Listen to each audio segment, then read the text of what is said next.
दोस्तों, संसार में कई हॉन्टेड लोकेशंस मौजूद हैं जहां जाने पर आपको ये एहसास होता है कि वहां आपके अलावा भी कोई मौजूद है। इसी तरह भारत के राजस्थान में कुलधरा नाम का एक गांव है जो आज एकदम वीरान पड़ा है। इस गांव के बारे में लोगों का मानना है कि यहाँ भूत प्रेतों के साए के साथ साथ एक श्राप भी मौजूद है, जिसकी वजह से अब कभी ये गांव आबाद नहीं हो सकता।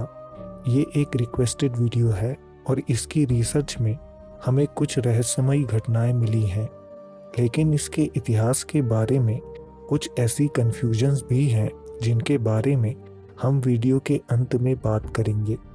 दोस्तों, इतना तो तय है कि राजस्थान में मौजूद इस इलाके के आसपास कई ऐसी घटनाएं इतिहास में हुई हैं जो हैरान कर देने वाली हैं। आज के एपिसोड में हम कुलधरा के पूरे इतिहास को जानेंगे और देखेंगे कि आखिर ये गांव आज वीरान क्यों है। तो एपिसोड को अंत तक ज़रूर देखिएगा। इस इलाके के इतिहास को जानने के लिए हमें 13वीं शताब्दी में जाना होगा, जब इस गांव को पालीवाल ब्राह्मणों ने बनाया था। गांव में एक माता का मंदिर मौजूद था, जिसकी वजह से इसका नाम कालीगढ़ हुआ करता था। यहाँ लोग खेती करते थे और शांति से अपना जीवन बिता रहे थे। कुछ वर्षों बाद दुनिया के अलग अलग हिस्सों में विच क्राफ्ट और विच ट्रायल्स की घटनाएं हो रही थीं, और उसी तरह इस गांव पर भी एक महिला की नज़र पड़ी जो काला जादू करती थी और शैतान की उपासक थी। वो एक विच थी जिसे कुछ ऐसा तंत्र ज्ञान था जिसकी मदद से वो कुंवारी लड़कियों की बलि चढ़ाकर अमर बनने का राज जानती थी। महिला ने इस गांव की लड़कियों को एक एक करके गायब करना शुरू कर दिया। वो उनकी बलि शैतान को चढ़ाती थी और उसका मानना था कि ऐसा करके वो अपने शरीर को हमेशा के लिए जवान बनाए रख सकती है।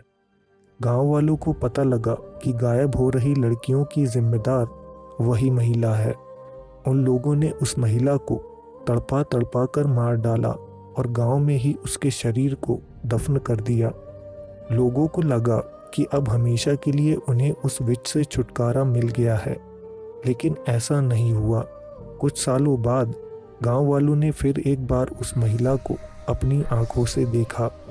वो अब चुड़ैल बन चुकी थी और दोगुने आक्रोश और गुस्से के साथ इस गांव में वापस लौट आई थी। उसने फिर लोगों की जान लेना शुरू कर दिया। लोगों ने बड़े से बड़े तांत्रिकों से मदद मांगी, तरह तरह के अनुष्ठान करवाए गए, लेकिन कोई फर्क नहीं पड़ा। अंत में सभी गांव वालों ने रातों रात वो गांव हमेशा के लिए छोड़ दिया। लोग इसके बाद उस गांव के आसपास भटकने से भी डरने लगे, क्योंकि अगर कोई व्यक्ति गलती से भी वहां चला जाता था तो वो लौट कर वापस कभी नहीं आता था। इस चुड़ैल का नाम कालो था और इसकी कहानी राजस्थान में लगभग 600 वर्षों से सुनाई जाती है। इसी कहानी के आधार पर बॉलीवुड की कालो फिल्म बनाई गई है। दोस्तों, ईयर 1800 में कुलधरा गांव में पालीवाल ब्राह्मणों का बसेरा था। उस समय जैसलमेर पर सालिम सिंह का राज था, जो काफ़ी क्रूर समझा जाता था। कुलधरा गांव में एक बेहद खूबसूरत ब्राह्मण लड़की रहती थी, जिस पर सालिम सिंह की नज़र पड़ी। सालिम सिंह ने उस लड़की से रिश्ता जोड़ने की काफ़ी कोशिशें की, लेकिन वो असफल रहा। उसने गांव वालों से उस लड़की का हाथ मांगा, लेकिन गांव वाले अपनी लड़की सालिम सिंह को नहीं देना चाहते थे। एक दिन सालिम सिंह ने ऐलान किया कि अगर गांव वालों ने वो लड़की सालिम सिंह को नहीं दी तो वो गांव पर आक्रमण करके उसे ज़बरदस्ती उठाकर ले जाएगा। डर के मारे तत्काल पंचायत बुलवाई गई और सोच विचार करने के बाद पंचों ने ये फैसला किया कि वो अपने गांव की लड़की सालिम सिंह के हवाले नहीं करेंगे, भले ही उन्हें ये गांव छोड़कर जाना पड़े। सभी गांव वालों ने एक साथ वो गांव छोड़ दिया और जाते जाते ये श्राप दिया कि इस इलाके में कभी कोई बस नहीं सकेगा। तब से लेकर आज तक कुलधरा गांव एकदम वीरान है, और वीरान जगहों पर अक्सर नकारात्मक शक्तियों का वास हो जाता है। इसलिए इस गांव में भी ऐसी गतिविधियां होती हैं जो काफ़ी डरावनी हैं। राजस्थान की तपती धूप में भी इस गांव के कुछ घर ऐसे हैं जहां अंदर जाते ही आपको कोल्ड स्पॉट्स महसूस होने लगते हैं। ये कोल्ड स्पॉट्स नकारात्मक शक्तियों के द्वारा बनाए जाते हैं, क्योंकि वो शक्तियां किसी भी क्षेत्र में मौजूद ऊर्जा को अपना भोजन बना लेती है और उस स्पॉट पर एक कोल्ड स्पॉट का निर्माण हो जाता है। अब इस गांव में कुछ टूरिस्ट इन्हीं गतिविधियों को देखने जाते हैं और उन्हें यहाँ रात के समय तरह तरह की आवाज़ें सुनाई देती हैं। कुछ लोगों का तो कहना है कि यहाँ लुटेरों के भूत भी रहते हैं जो रात में आपको लूट लेते हैं। दोस्तों, इंडिया के मशहूर घोस्ट हंटर और पैरानॉर्मल सोसाइटी ऑफ इंडिया के सीईओ रहे गौरव तिवारी भी कुलधरा को इन्वेस्टिगेट कर चुके हैं। उन्होंने भी इस गांव में रहस्यमयी गतिविधियों का सामना किया और लोगों को बताया कि ये गांव हॉन्टेड है। दोस्तों, इस गांव की रिसर्च करते समय हमारे सामने कुछ कंफ्यूजन थी। वो ये कि कालो मूवी में जो गांव दिखाया गया है वो दिखने में तो कुलधरा जैसा ही है, लेकिन उसका नाम कुलभाटा बताया गया है। और कालो विच की कहानी भी एक सत्य घटना ज़रूर है, लेकिन क्या वो गांव कुलधरा ही है? इसके बारे में हमें कोई ठोस तथ्य नहीं मिले।